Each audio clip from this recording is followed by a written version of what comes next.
காஞ்சிபுரம் சட்டமன்ற தொகுதி விடுதலை சிறுத்தைகள் கட்சி சார்பில் மாவட்ட செயலாளர் வழக்கறிஞர் மதியாதவன் அவர்கள் தலைமையில் அரசமைப்பு சட்ட நாள் உறுதிமொழி ஏற்கப்பட்டது.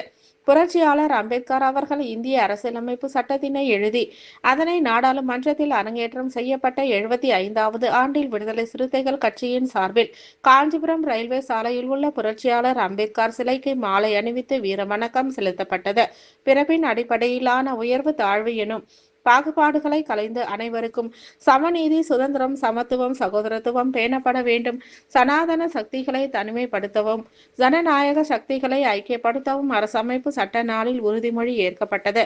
இந்நிகழ்வில் மண்டல துணை செயலாளர் சேகர், மாவட்ட துணை செயலாளர் திருமாதாசன், தொகுதி துணை செயலாளர் ஸ்டாண்டி, மகளிர் விடுதலை இயக்கம் மாவட்ட செயலாளர் இந்திரா, அம்பேத்கர் வளவன், நகர செயலாளர் நகர் பாலாஜி, மாமன்ற உறுப்பினர் கௌதமி, திருமாதாசன், ஒன்றிய குழு உறுப்பினர் ரேகா ஸ்டான்லி, ஒன்றிய செயலாளர் சத்யா, கோனேரிக்குப்பம் சுதாகர், சந்திரன், ராமமூர்த்தி உள்ளிட்ட ஒன்றிய நகர பொறுப்பாளர்கள் பங்கேற்றனர்.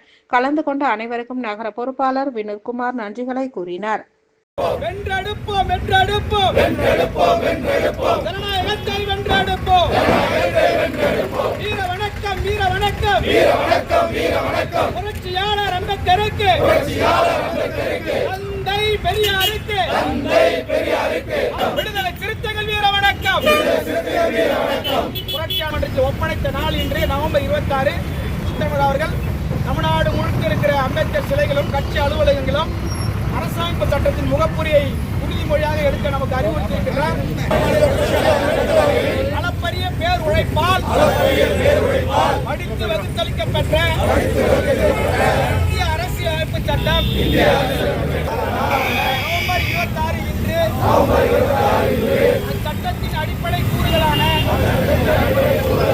நீதி, சுதந்திரம், சமத்துவம் ஆகியவற்றை ஈர்த்து போகாமல் பாதுகாத்திடவும் புரட்சியாளர் அம்பேத்கர் அவர்கள் கண்ட கனவை நனவாக்கும் வகையில் பிறப்பின் அடிப்படையிலான உயர்வு தாழ்வு என்னும் சனாதன பாகுபாடுகள் இல்லாத ஒரு புதிய ஜனநாயக இந்தியாவை கட்டமைத்திடவும் உளமாற உறுதியேற்கிறோம்.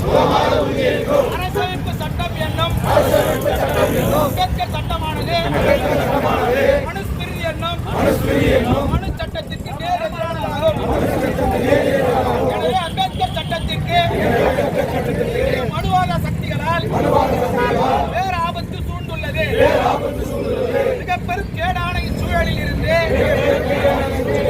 அரசமைப்பு சட்டத்தை பாதுகாப்பது புதிய சமத்துவ இந்தியாவை